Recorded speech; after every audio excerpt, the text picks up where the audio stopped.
Hello everyone, my name is Alia Anwar and I'm the co-founder of Alistair Learning Center in Stromby.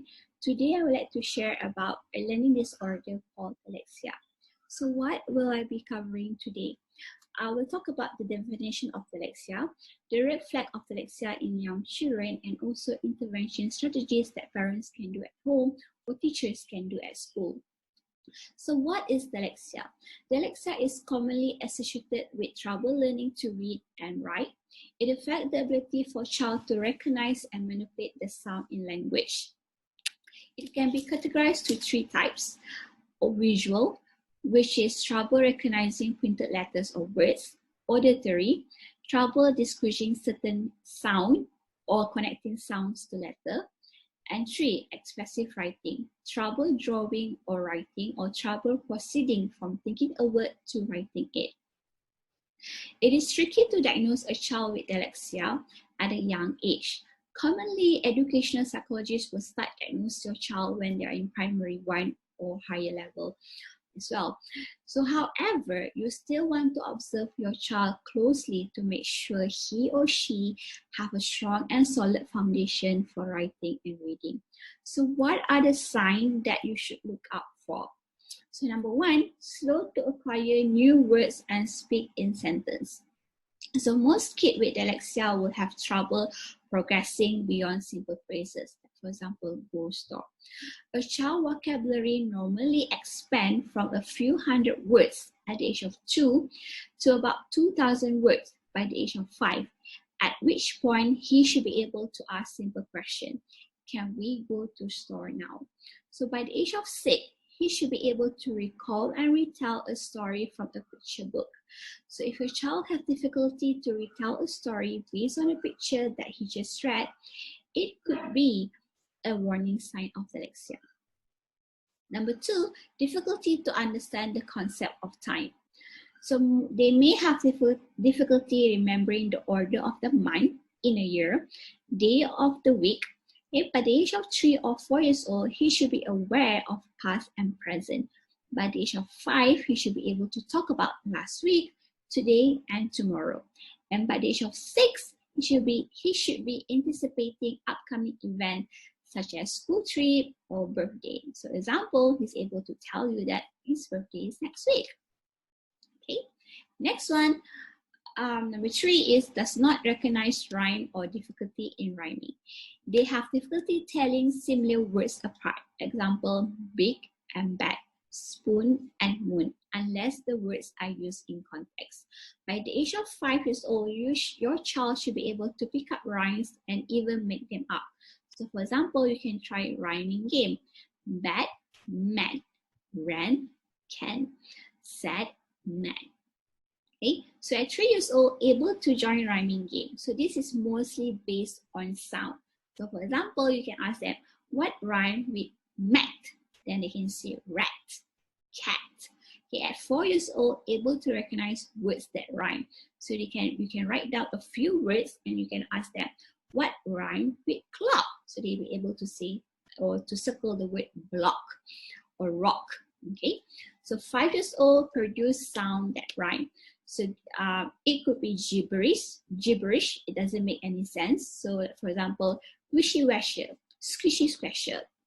Okay, so why rhyming is important? So many educational research have found the correlation between rhyming mastery and reading preparedness. And also children itself, they will notice that the words that rhyme may have some letters in common when written down. So for example, like cat and mat, both words have the word A and T in it. Okay, so next one, difficulty to follow multiple step direction and also confusion between left and right. So kids as young as 3 years old able to differentiate left and right, and the age of 4 to 5 years old, children able to define direction and the relation between object and use the knowledge to locate or move object.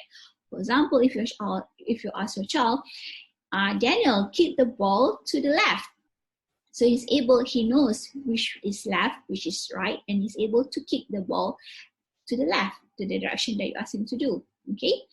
So difficulty to follow multiple step direction. So they may have trouble to follow direction that require multiple steps. So they may only hear the first or the last few words. You may ask your kids to put on a shoe and a hat, but your child only get the hat. Okay, children by the age 5 to 6 years old should be able to follow multiple step direction. Okay, for example, you can ask them, okay, keep the chair, keep the book, and close the door. Okay, so he needs to be able to follow this multiple step direction. Next one is difficulty to recognize shape, letters, colors, or numbers. So at 4 years old, your child should be able to name simple colors: red, blue, green, yellow. At 5 years old, he should be able to name most colors: red, dark red, light red, okay, and draw simple pictures. At 6 years old, he should be able to sort objects by colors or shape and name most letters and numbers. Okay. Please take note that there are many characteristics to determine whether your child is dyslexic. However, these are some of the common signs that usually occur in children with dyslexia. So how can we help them to have a smooth journey in school or to have a smooth learning experience? So some of the activities you can do is to apply a multisensory approach. Okay, so simply concentrating on printed letter is not enough. They need to speak, write, read, and feel their way into language. So example, teaching them letter. Okay, so instead of just showing to them, this is A, this is B, this is C. So what you can do is you can ask them, okay, let's make A. Let's make C. Okay, so they have to make the letter. So they have to follow the step. Okay, how do you make the letter A? So you have to make this side and then the other side and then a line. Okay, how do you make big A? How do you make small a? So small a, you have to do the curve and go up, go down. So by using all this kind of instruction, okay, so they have to make it, so they have to feel it, they have to see, and also they have to hear. So the instruction. Okay, so how do you make A? You have to make long side, then another side, then another side. Okay, 3 side. Okay, 3 line. Right, and then next one also, this is a very good example of how you want to teach your child letter.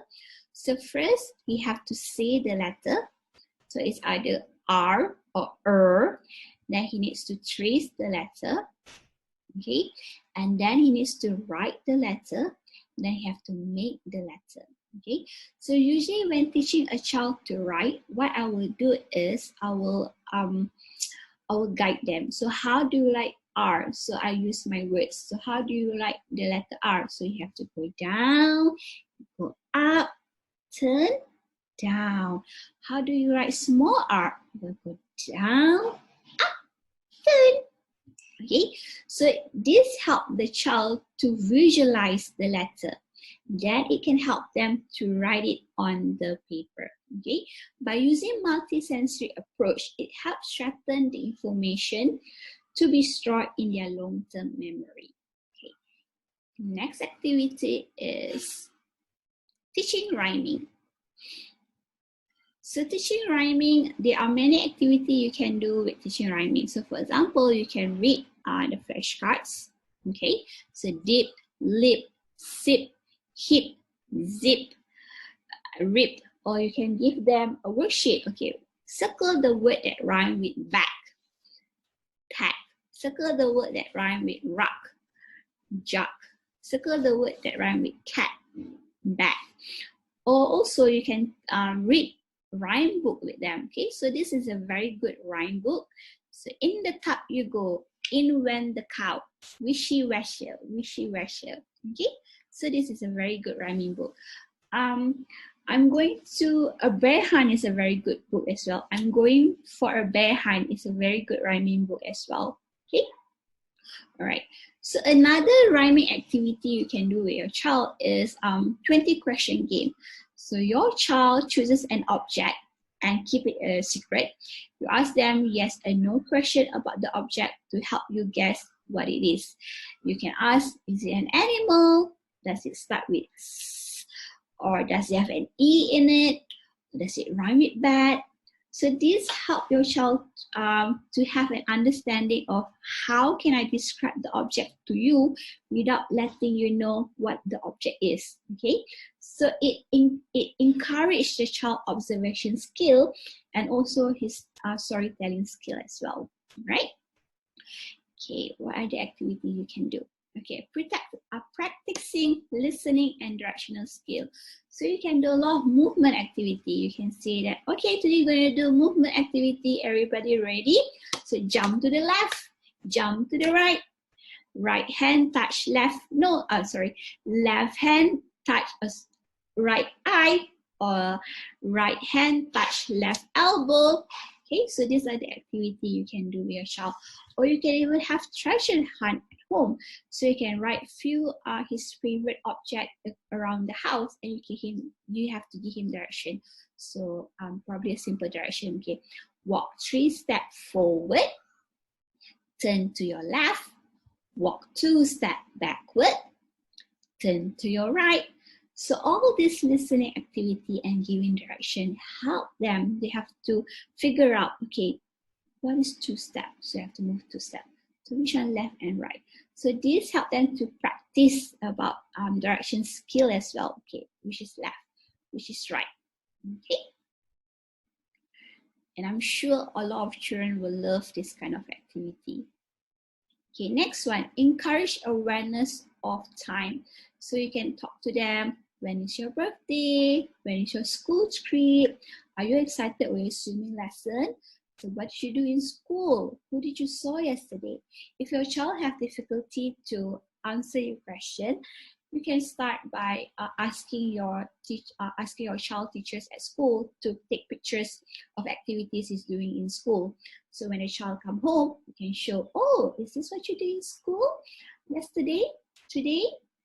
Okay, so these are how some ways that you can encourage them to talk about their days, and also to encourage them to understand what happened yesterday, what happened today.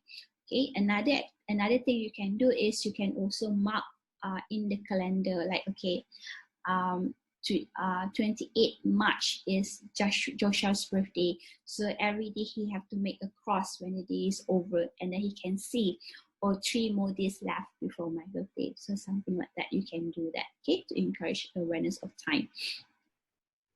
Right. So there are important notes that I'd like to share to you guys. These are the common question that parents will ask or people will ask: is dyslexia curable? As for now, there is no scientific method to cure dyslexia. It's a neurological disorder. It is something to do with part of your brain. However, with proper intervention and early intervention, your child will be able to cope with his academic and also his daily life. Right? So I know there's a lot of adult dyslexia out there. Okay, there are some famous adult dyslexia as well, like for example, Tom Cruise, Orlando Bloom, Abhishek Bachchan. Okay, so diagnosis of dyslexia.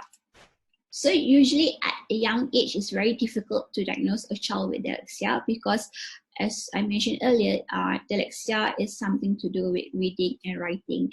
And usually when it's young age, they don't really do a lot of reading and writing until they reach their primary school, or when they reach secondary school, then only we can see that he's not catching up with his peers in terms of reading or in terms of writing.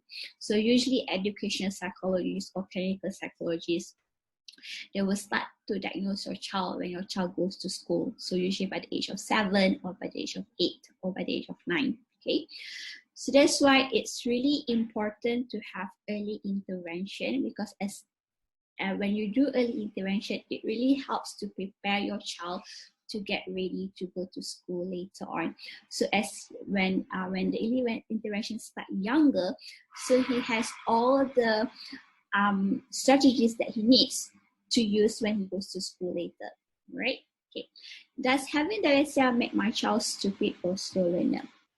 Actually, no, because dyslexia is mostly common with difficulty with reading and writing. Okay, it doesn't really affect the IQ of the child. Yeah, but however, yes, however, it may come when it comes to reading, your child may be delayed a little bit. Okay, because the difficulty in reading and writing. However, if you already done a proper intervention with your child at early stage of his life, then yes, he will be able to cope with reading and probably he'll be even better than his peers. All right. So I hope the sharing session has been very useful and very meaningful to everyone. So if you do have any question or you would like to know more about dyslexia, you can visit our Facebook, Alistair Learning Center. Until then, take care, everyone. Bye bye.